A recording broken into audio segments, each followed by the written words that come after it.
Hello, my name's Nathan Humphreys. I'm a physiotherapist practitioner at Heart of England Foundation Trust. Today we're going to be doing a knee assessment aimed at the emergency department. Hello Pete, my name's Nathan. I need to examine your knee today, is that okay? Yeah, that's fine. Okay, so whilst you're standing, the first thing I want to look at is your gait pattern. So if I could ask you to walk away from me, that's great, and turn and come back. And we can see that Pete is fully weight bearing, he's not walking on a flexed knee, there's no antalgic limp, he's not walking with a straight leg, so he's got normal gait. So we've already looked at Pete's gait when he was walking and there was no abnormality.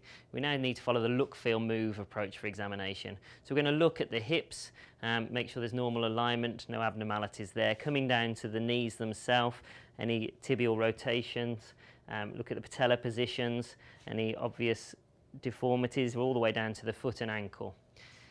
So we've looked for any bony deformity or abnormality. We're going to now look for colour changes. So there's no obvious erythema, bruising or rashes around the knee.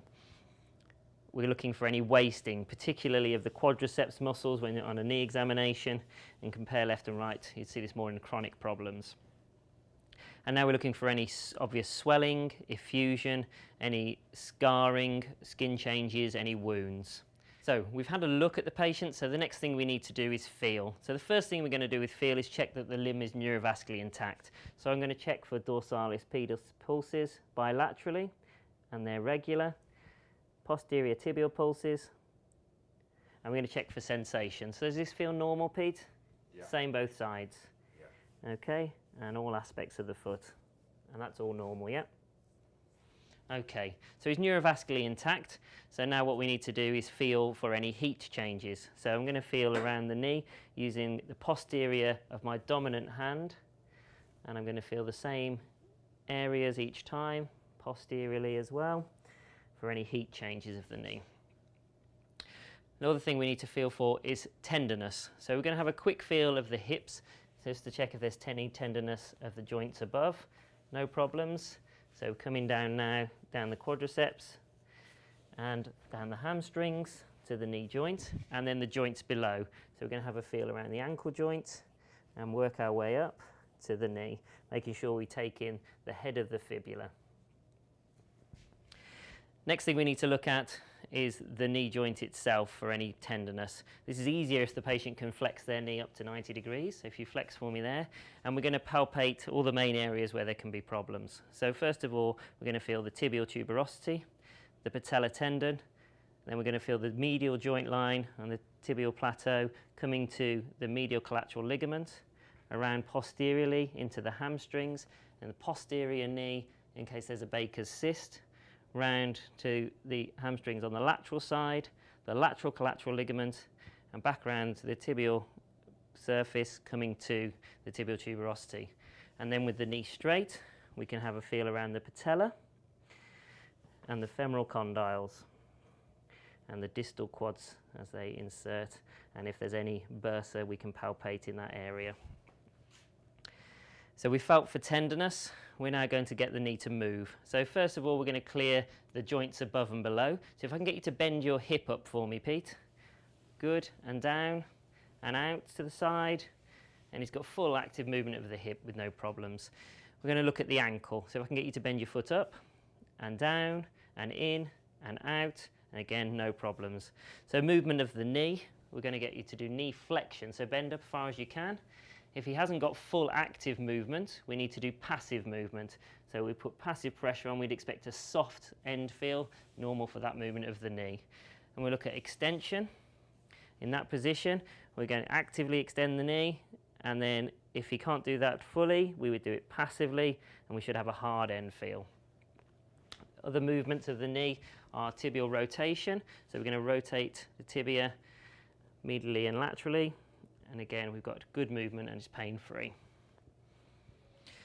Next movements we want to examine are from muscle power point of view. So we're going to look at the knee extension and knee flexion, but we'll do that with the patient sitting on the side of the bed. A simple way to assess muscle power of the knee is to get the patient sat over the side of the bed. We're going to get him to push out against me to test his quads power. So kick out, good, and he's got grade 5 power, that's normal, and no pain. And now we're going to look at hamstrings, so knee flexion. So I want you to pull against me, so get your foot under the bed, and again, he's got full power and there's no pain. We're now going to move on to special tests for the knee. So the first thing I want to do is make sure that he's got an active straight leg raise. If you lift your leg up for me, good, and down. So we know that his extensor mechanism is intact.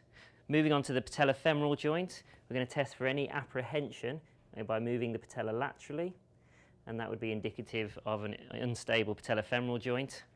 And then for any chondromalacia patella or retropatellar arthritis, we're going to do the patella grind test in a Keflad and Cordad direction, and positive would be is called Clark's sign. And then we're going to look now at the ligaments of the knee. So first of all, we're going to look at the medial collateral ligament. So with the leg straight, I'm going to apply a valgus stress, and then the same at 30 degrees. And the ligament is intact. And we're now going to do that laterally, so with the leg straight and with the leg at 30 degrees. And there's no laxity on his varus stress. We're now going to look at the ACL and PCL. So we're going to do the anterior draw test with the knee at 90 degrees. Just pop your fingers up into the hamstrings, hold around the front, and then we're going to draw towards us for his ACL and push away for the PCL. If we can't get 90 degrees, and we could do Lachman's at 30 degrees. There's a couple of ways of doing this. I like to fix the foot against the bed with the knee at about 30 degrees, hold onto the femur, and then we're going to again do an anterior draw and a posterior draw for Lachman's test. That looks like the ACL and PCL are intact. We could also do the sag sign. If I can get you to bend your legs up for me. I'm going to lift this up. If he's got a PCL laxity, just let your hips come up for me. Then we would see a sag posteriorly of the tibia on the femur. Okay, that's all normal. Final test we need to do for the knee is to test the cartilage and the menisci. So we're going to bend the knee up into full flexion to do McMurray's test. We're going to externally rotate the foot. We're going to apply pressure onto the side of the knee and then scoop round and see if we elicit any pain, if it's blocked, or we get a clunk. Then we're going to internally rotate and do the other side. Do the same scooping maneuver, almost in the letter D. And he had no problem with that. And that concludes our examination of the knee.